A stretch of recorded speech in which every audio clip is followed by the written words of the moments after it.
waaw asalaamaaleykum wa rahmatullah maa ngi tudd Mor Cissé président comité d'organisation Siyaare Jaamal. waaw ñëw nañ fii tey doon def CRD bu Siyaare Jaamal le 31 janvier incha allah ñu ñëwoon fii doon ko def ak monsieur le gouverneur mu ànd ci ak chef de service yëpp yu régional yi ñëpp teew. vraiment CRD bi liñ fi dégg dal na suñu xel. ñu ngi sant bu baax gouverneur ak préfet départemental ak sous-préfet bu arrondissement bu Kër Mbukki ak tous les chefs de service ndax seen engagement yi ñu jël fii wax dëgg suñu xel dal na li ñuy def rek mooy ñaanal leen yàlla bépp chef de service bu jël engagement nga mën ko remplir comme ni nga ko bëggee comme ni ko sëriñ bu bëggee incha allah rabbi. waaw engagement yi comme liñ ci doon xaar ak liñ jël ci comme engagement mooy sécurité bi. wax dëgg yàlla jaaxaloon nañ ñu te jël nañ seen engagement dalal nañ suñu xel sapeur pompier c'est la même chose ak tous les chefs de service rek yu régional jël nañ seen engagement ci Siyaare Jaamal fas yéene incha allah ku ci ne remplir ko ni nga ko waxee. ndox mi xam nga Jaamal daf di dëkk bu mag day màgg te benn forage la yor forage boobu boo demoon tey Jaamal kese mun na naan ndox ma fa nekk kon nag bu xew ñëwee. te ak niveau bi Jaamal toll léegi liñ doon ñaan ministre bi yor wàllu hydraulique mu dimbale ñu may ñu beneen forage ndax Jaamal soxla na beneen forage te yittewoo na ko tey bu ko joxee am na fu mu ko def kon te problème mu ndox forage bi fa nekk attanul Jaamal rawatina nag bu ñu siyaare jot na forage ba day tuuti ci Jaamal kooku ñu ngi ñaan ministre bi nu mu ñu ci mën a dimbalee ak li nga xam ne mooy waa Sénélec yi dëkk ba day màgg.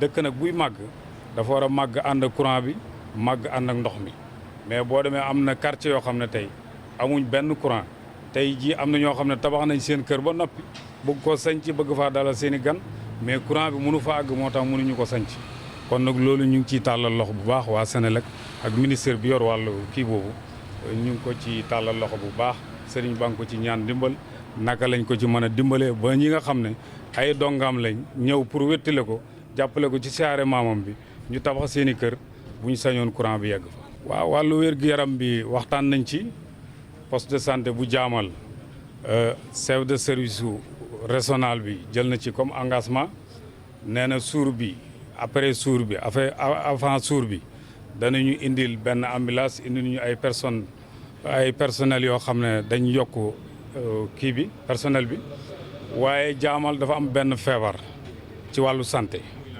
muy problème mu ambulance ndax Jaamal boo xoolee digganteem ak Mbirkilaan motul 2 kilomètres boo xoolee tey dëkk yu bëri am nañ ambulance mais Jaamal amul ambulance. ambulance bi fa nekk day yëpp malade jëm ci Kaffrine paan ci diggante bi léegoo-léeg mu yëpp malade boo xam ne urgent la mais day ñëw ba ci yoon mu paan loolu nag état bi ñu ngi ko ci tàllal loxo ndax loolu du yëfi chef de service mais léefi état la ñu ngi ñaan état nu ñu mën a dimbalee. ba Jaamal am ambulance bu méngoo ak jamono ba nga xam ne dana mën a sauver malade yi ba nga xam ne dana dalal xelu sëriñ bi dana dalal xelu njaboot gi yëpp. Merci beaucoup. Bonjour à tous, je me nomme Baïdam Cissé, membre de du comité d'organisation de la Ziara annuelle de Jaamal. Voilà, aujourd'hui nous sommes réunis ici à la gouvernance de Kaffrine pour faire une évaluation sur les dispositifs qu'il faut mettre en place pour une bonne organisation de la Ziara annuelle de Jaamal. Nous avons rencontré monsieur le gouverneur de la région de Kaffrine, le préfet du département de Mbirkelane et le sous-préfet de la commune d'arrondissement de Kër Mbukki. Ce qu'on peut retenir de cette rencontre, c'est pour faire tout simplement essayer d'énumérer et aussi de faire une diagnostic sur les différents services liés à l'organisation de la Ziara de Jaamal. Ces différents services sont représentés par le commandant du département de la région de Kaffrine et aussi les sapeurs-pompiers, la service d'hygiène et tant d'autres, les eaux et forêts qui sont présents aujourd'hui et aussi ont pris des engagements pour honorer et aussi essayer de satisfaire les populations qui vont prendre part cette grande cérémonie, cette grande rencontre qui aura lieu le 31 janvier 2026, Inch'Allah, à Jaamal. Effectivement, Jaamal rencontre énormément de difficultés liées à l'eau potable. Concernant Diamal, c'est une grande ville. Et chaque année, on note l'agrandissement de cette ville.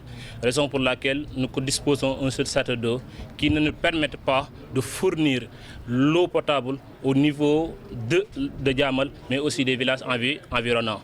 Nous demandons à l'État central, qui est le ministre de l'Assainissement et de l'Hydraulique, M. Cheikh Tidiane Dièye, de nous faire le maximum pour que Diamal dispose de nouveaux châteaux d'eau pour pouvoir exactement fournir de l'eau les populations, mais aussi les différents services pour aussi minimiser, de faire le maximum pour qu'on puisse avoir de l'eau pendant le ziar et après aussi le ziar.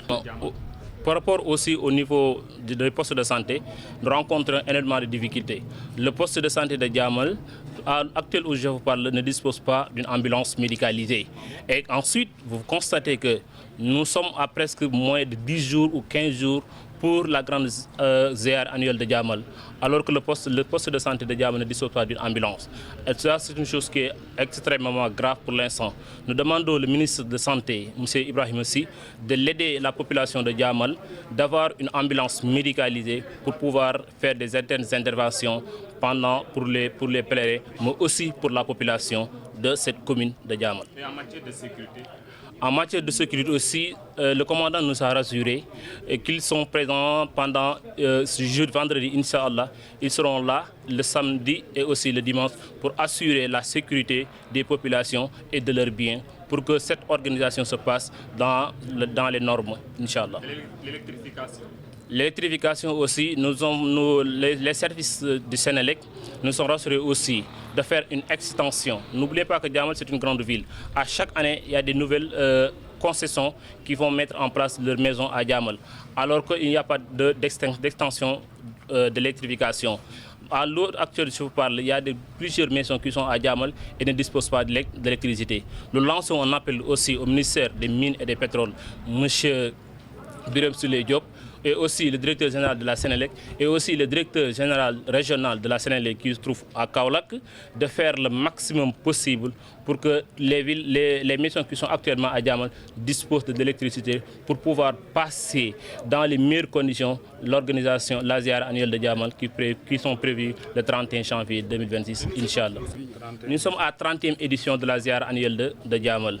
Donc le ziar annuel de Diamal, nous l'avons prévu commencer depuis 1996 jusqu'en 2026. Donc il sera notre 30e édition, Inch'Allah. Merci beaucoup. Merci. waaye di ci gërëm bu baax gouverneur sëriñ bi nee na mu lay gërëm bu baax ci taxawaay yi nga am ci Diamal ci passé ci li jëm xam ne yëf yi ca yëf la yaa ko jiite di la jox nuyoo nga joxal ko public joxal ko premier ministre joxal ko ministre de l'Intérieur joxal ko tout li taxawaale foofu te xaar beneen la incha allah